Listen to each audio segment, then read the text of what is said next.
Now, your Super Doppler 10 forecast with meteorologist Ashley Baylor. Well, here's a look at Hurricane Irma. It has weakened very, very slightly. I can't emphasize that enough. It went from 115 miles per hour this morning. Now it's down to 110. And to be a Category 3 hurricane, winds have to be sustained at 111 miles per hour. So I really want to emphasize this is a very strong Category 2 hurricane. And what's very interesting here, and this is something I've been pointing out since last night, is that from time to time, you do see a very well-defined eye here, which is indicative of intensification. And usually you see these well-defined eyes with major hurricanes Category 3 or higher.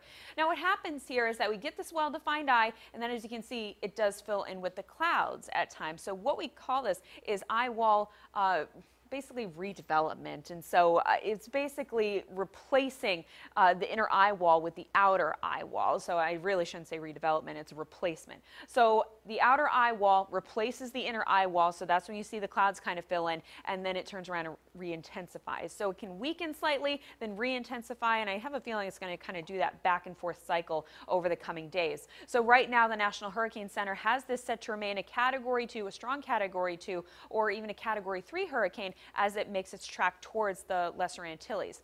And what's very interesting is that this track has remained very, very consistent. And what you need to notice here is this slight dip in the track. And that's because we have a big blocking Bermuda high just north of that. So even though typically we do not see storms that form where Irma is come towards the U.S. or make U.S. landfall, it's that Bermuda high that is forcing it to stay on this path and not going up and out to sea. So that high is actually working against us.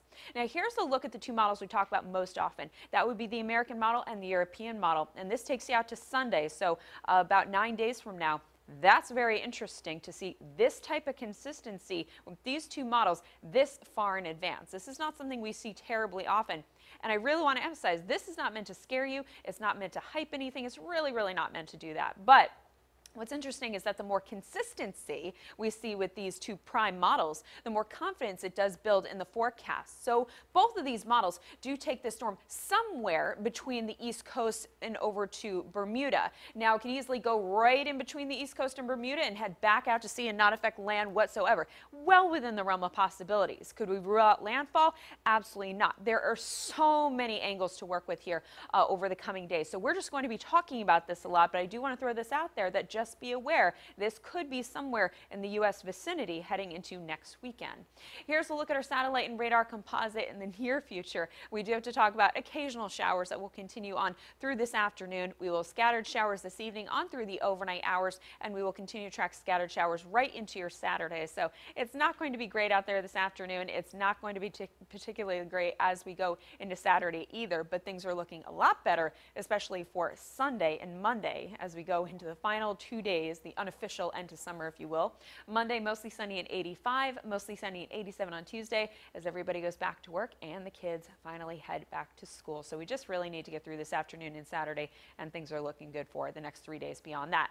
Of course, you can check out our latest forecast updates. We'll continue to keep you updated on Hurricane Irma at wavy.com.